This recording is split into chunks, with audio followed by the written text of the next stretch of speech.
In this PowerPoint, we are going to be looking at the effects and possible outcomes of the increase of robots in society. By the end, hopefully you'll be able to make a decision whether you believe they will help or harm society. In order to do this, I will be discussing evolution of robots, jobs affected by the robots, how robots will contribute to income inequality, and the use of robots today in the United States. Let's start with looking at how the use of robots has changed over time.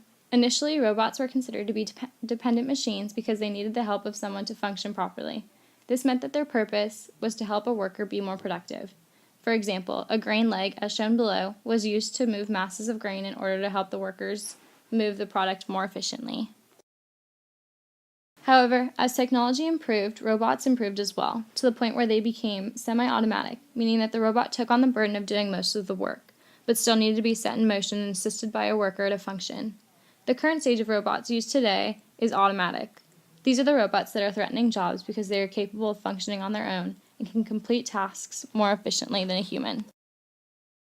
An example of an automatic robot used today would be the robots Amazon uses in their warehouse. These robots are programmed to function on their own, and their task is to bring the shelves of goods out to employees. This device has saved Amazon from the expense of employees to perform this task, as well as any medical expenses that would have been incurred from such strenuous labor by a human. But on the flip side, it has taken the jobs of many. In addition to inventory retrievers, there are many other jobs in danger of being replaced by robots, more broadly categorized by jobs that are entry-level, currently or previously outsourced, and low to middle income jobs. Entry-level and low to middle income jobs are in danger because they are often consist of occupations that do not require a high skill level and are more than likely dealing with semi-automatic machines that will eventually be replaced by automatic ones. Outsourced jobs, including telemarketers that exist in places such as India and the Caribbean, are already being replaced by automations. For companies, this is a good thing because they aren't having to do business with another country's citizens. However, this means that the robots will be affecting the global economy, especially in developing countries that depend on these jobs for their economy. Even though the majority of jobs replaced by robots will affect lower to middle income individuals, some examples of higher paid occupations can include radiologists and anesthesiologists.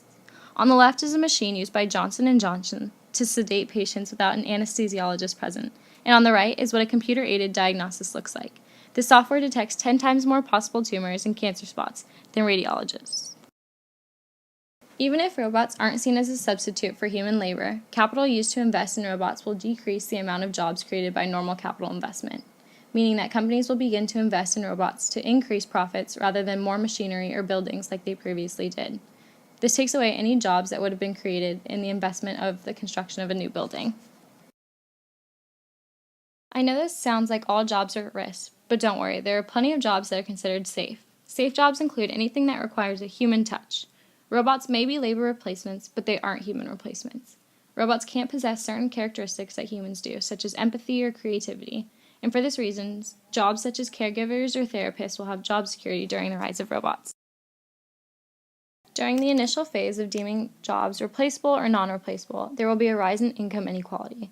This is due to the fact that while those who are already making low to middle income will be put out of a job, highly skilled or creative workers who already make a higher income will have an army of robots that will make them more productive and therefore more profitable.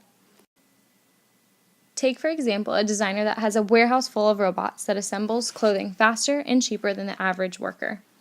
This designer is able to pay for cheaper labor for the same output, which in turn increases profits and increases his income at the expense of the workers replaced by the robots, which causes a greater income gap. In order to understand the effect on wages, robots have to be seen as a substitute for human labor. This means that wages will be determined by the efficiency of a robot. No owner of a company would hire a laborer for a higher price than he could buy a robot for to produce the same output. And as technology increases, robots are becoming cheaper so that they could be implemented into companies rather than staying in a test lab. By the looks of it, robots are going to take over the economy and, according to Stephen Hawking and Elon Musk, be the end of the human race. However, this is all based on the assumption that humans are unable to adapt to the change in labor demand of the shifting economy. And although change always takes some getting used to, the resilience of humans is what keeps us completely irreplaceable by robots. In fact, the use of robots is what has kept the human race living longer than ever. Since the beginning of the Industrial Revolution, human life expectancy has almost doubled, and this can be mostly attributable to the improvement of medicine and living conditions, thanks to robots and technology. And along with making outputs more productively, robots are commonly used in furthering science and saving lives. Thanks to robots, we have explored more of the Earth and outer space than ever before. With robots, we are capable of sending unmanned crafts into space, as well as the ocean, to capture footage and gather data that otherwise wouldn't be humanly possible. And in the field of medicine, robots have expanded surgeons' capabilities to allow for the option of remote surgeries, as well as less pain and less blood loss in surgeries.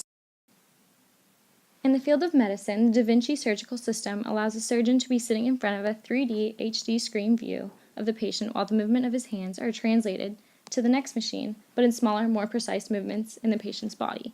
This robot is typically used to save the lives of many cancer patients.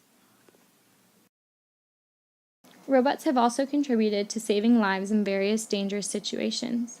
Some of the most high-tech robots today are used for military operations that consist of detecting and detonating explosives, as well as recon missions. Back at home, robots are used by police officers in hostage situations and by firefighters to enter burning buildings in search of victims. Now, as promised, the discussion about whether we will be better off with the rise of robots or not. And the answer is yes. With a changing economy to include robots, we can predict an increase in income inequality and the loss of many currently held positions. However, we are able to combat this by adapting both our skills and our mindsets to fit the new roles that will be produced by the rise of robots.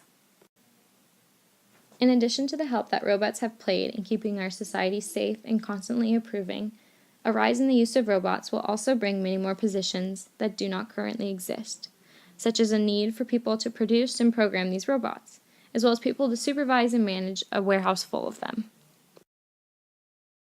Going forward, in order to adjust and adapt to the changing economy that includes robots, it is important that we start from the beginning, meaning that the next generation needs to be raised in a society that promotes creativity and critical thinking, rather than simply following formulas. In order to ensure job security, it is important that the following generations possess something that a robot can't, something of a human touch.